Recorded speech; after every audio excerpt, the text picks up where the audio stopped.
editor of DWM Magazine. And I'm Holly Biller, Vice President of Digital Media Services. Today we have a housing forecast from the top executive of our nation's home builders, as well as interviews from members of a leading industry association. Let's get started with a look at our nation's housing starts. David Crowe, Chief Economist for the National Association of Home Builders, spoke before members of the Window and Door Manufacturers Association last week and attempted to give members some good news. However, he pointed out that this recovery is far from typical and housing does not seem to be participating. He described it as the long road back to normal. Housing, unlike a typical recovery, where it's usually the first thing that begins to come back, as interest rates are lower in a recession, there's a pent-up demand, people will postpone things, there's good bargains because builders are hungry, and so you usually see housing as the first one of those durables to start to up again. That's not happening this time. Crowe also talked about the amount of foreclosures still looming, but pointed out an often forgotten factor when it comes to foreclosures. Foreclosures are a big problem, but the thing I want to drive home about foreclosures is they are heavily concentrated. Look, 23% of all the foreclosures in the country are in one state, Florida. Add the next three, add California, Florida, and Illinois, 41% of all the foreclosures are in those three states alone.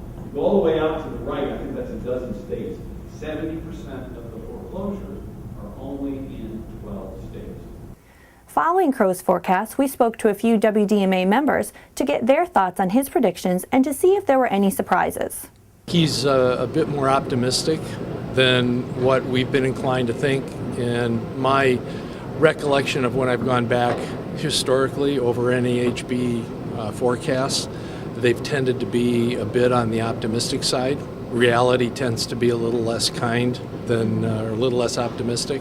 And I think he was pretty honest about that when he said that his projections were probably more on the hopeful side.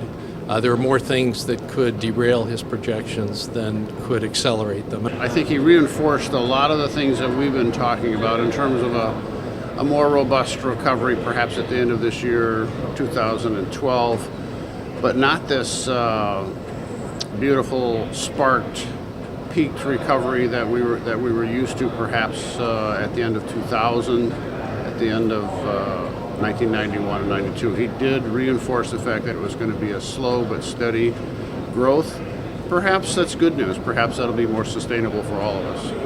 We'll be right back with more from the WDMA meeting. Fenestration Day 2011 is returning to the Midwest region. Join the fenestration industry as it gathers for a full day of educational seminars and a chance to walk the Glass Expo Midwest show floor. Registration is available on site, so mark your calendar for April 7th, 2011 and join DWM Magazine at the Indianapolis Marriott East.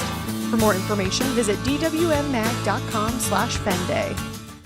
Housing wasn't the only item on the agenda during the WDMA meeting. In fact, this was the association's second annual legislative conference held in Washington, D.C., and the association has definitely made legislative efforts a major focus.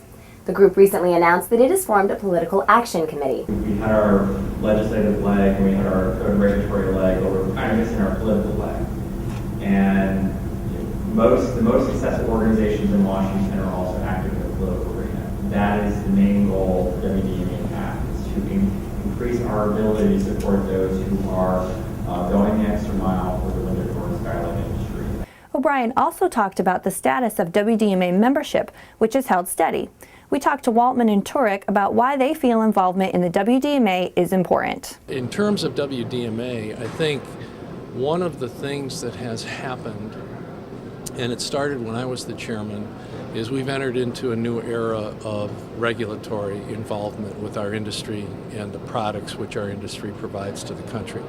And that old adage that if you're not at the table, you're on the menu, we needed to have a presence in Washington, and I'm very, very gratified and pleased with the progress we've made as an industry in getting our message out. We've surveyed various groups within WDMA to determine what their preferences might be for their association. This association has gone through a huge change over the last 5 years, and we want the new WDMA to represent the members' wishes. Be sure to visit dwmmag.com for more from that meeting. That concludes our newscast for the day. Thanks for watching.